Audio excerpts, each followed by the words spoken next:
Bismillahirrahmanirrahim. Assalamualaikum warahmatullahi wabarakatuh.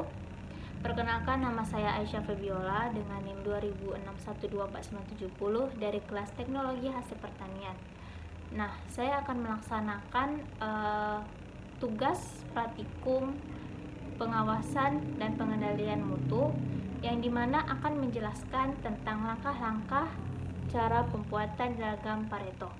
Sebelum saya menjelaskan tentang langkah-langkah diagram Pareto, saya akan menjelaskan tentang 7 alat pengendalian pada mutu. 7 alat pengendalian mutu atau 7 tools control. 7 alat pengendalian mutu atau 7 tools control memiliki tujuan untuk mengetahui macam-macam 7 tools yang digunakan untuk memecahkan permasalahan yang dihadapi oleh produksi, terutama pada permasalahan yang berkaitan dengan kualitas dan mutu. Nah, dari tujuan tersebut, ini akan berguna untuk mengetahui sebagai identitas atau mutu yang terdapat pada sebuah produk. Pengendalian mutu sebagai berikut, yaitu yang pertama lembar pemeriksaan check sheet, yang kedua diagram tebar yaitu scatter diagram, yang ketiga diagram sebab akibat cause and effect diagram, yang keempat bagan Pareto atau diagram Pareto chart, histogram, peta kendali control chart, dan yang terakhir yaitu bagan alir atau flow chart. Ini merupakan contoh-contoh diagram dari ketujuh diagram tersebut. Video ini saya akan menjelaskan bagaimana cara pembuatan atau langkah-langkah diagram Pareto. Diagram Pareto merupakan sebuah metode untuk mengelola kesalahan, masalah atau cacat yang membantu memusatkan perhatian pada usaha penyelesaian masalah. Kita akan membahas terlebih dahulu tentang sejarah, prinsip, dan kegunaan diagram Pareto. Diagram Pareto ini ditemukan oleh penemunya yaitu Vilfredo Pareto pada tahun 1895. Dan adapun prinsip dari diagram Pareto yaitu sesuai dengan hukum Pareto yang menyatakan bahwa sebuah grup selalu memiliki persentase terkecil 20% dan yang bernilai atau memiliki dampak terbesar 7 atau 80%. Pareto chart mengidentifikasi 20% penyebab masalah vital untuk mewujudkan 80% improvement secara keseluruhan.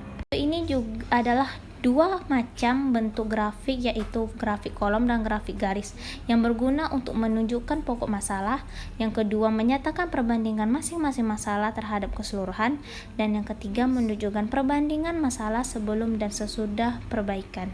Diagram Pareto. Nah, kegunaan dari diagram Pareto yang pertama membantu suatu tim untuk terpusat pada penyebab yang akan menghasilkan dampak terbesar jika diselesaikan. Kedua, menampilkan kepentingan relatif dan problem dalam format visual yang sederhana dan dapat diinterpretasikan dengan juga mengalihkan permasalahan di mana solusi menghilangkan beberapa penyebab namun memperburuk yang lain. Yang keempat, kemajuan diukur dalam format yang sangat terlihat yang menyediakan insentif untuk mendorong lebih banyak peningkatan.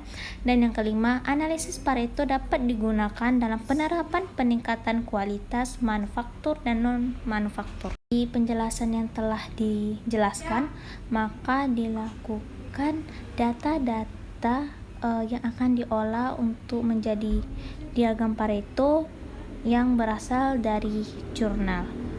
Baik, saya akan menjelaskan langkah-langkah dalam pembuatan diagram Pareto. Yang pertama, di sini sudah tertera data yang akan kita olah untuk menjadi diagram Pareto. Nah, yang hal yang pertama kita cari terlebih dahulu jumlah dari frekuensi, yaitu dengan menggunakan rumus sama dengan sum buka kurung, kita blok dari 34,47 sampai 4,9, kemudian tutup kurung, enter. Kemudian kita akan mencari nilai frekuensi kumulatifnya.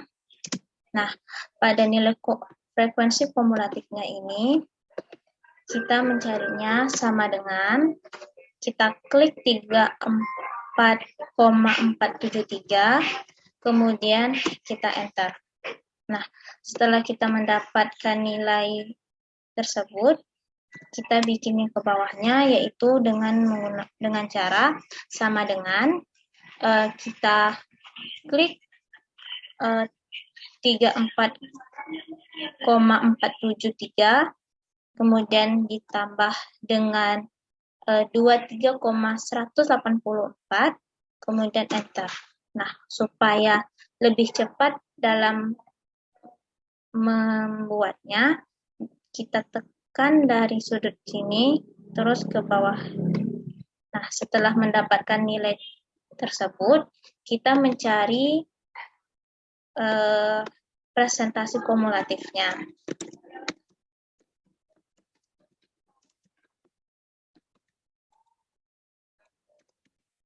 Nah, dalam cara mencari presentase kumulatif sama dengan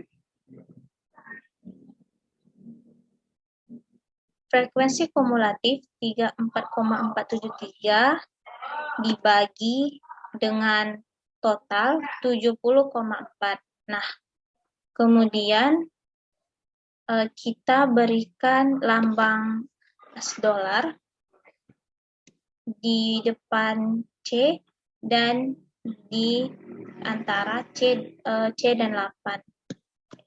Nah, kemudian kita enter. Setelah mendapat hasilnya, agar lebih cepat, kita tarik dari sudut sini sampai ke bawah.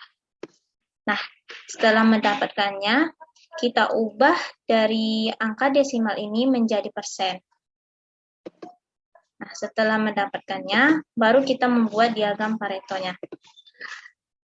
Dalam cara membuat diagram Pareto, kita buka menu Insert, kemudian kita klik diagram kolom. Nah, setelah kita klik diagram kolom, kita select data. Nah, pada kita select data ini, kita blok dari jenis produk sampai 4,902, terus titik koma,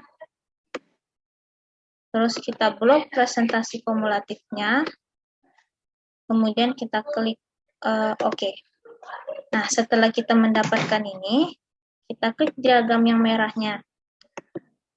Klik kanan, kemudian kita klik Change Series Chart Type, tekan diagram yang menjadi line, diagram merahnya menjadi line, terus kita tekan OK.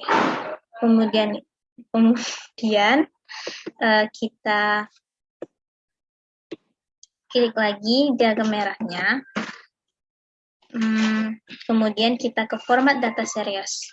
Nah, dari format data series ini, yang awalnya primary exit menjadi secondary exit. Kemudian close.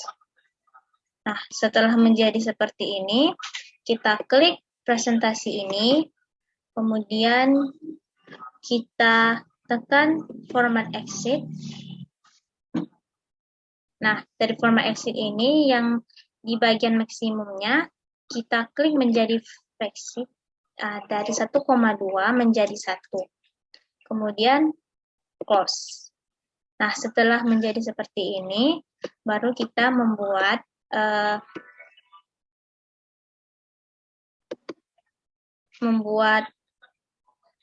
ininya.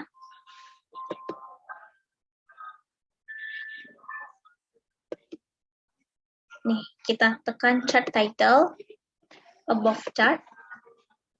Nah, ini kita akan buat judul dari diagramnya. Berarti, diagram Pareto tentang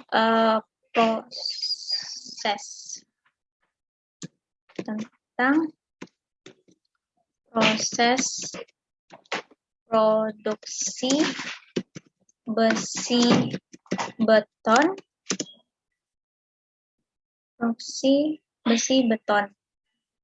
Nah, periode September sampai Desember 2012. Setelah itu kita lock semuanya, kita ke home, kita kecilin. Nah, setelah itu kita lanjutkan ke exit title. Nah, kita klik ke menu primary horizontal exit title, kemudian title block exit. Nah, di sini kita tulis ketik jenis produk cacat. Nah, kemudian kita klik lagi yang exit title, tapi kita pilihnya yang primary vertical exit title. Nah, ini kita pilih di horizontal title. Nah, pada di horizontal title ini kita ketik menjadi frekuensi. Nah, setelah selesai, nah, inilah diagram Pareto produk besi beton periode September hingga Desember pada tahun 2012. Dari langkah-langkah yang telah dilakukan, maka mendapatkan hasil. Kemudian dapat kita simpulkan bahwasannya diagram yang tertinggi atau tingkat kecacatan dalam kerusakan besi beton terdapat pada underfill.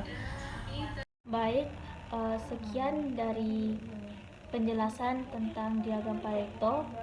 Terlebih terkurang saya mohon maaf. Assalamualaikum warahmatullahi wabarakatuh.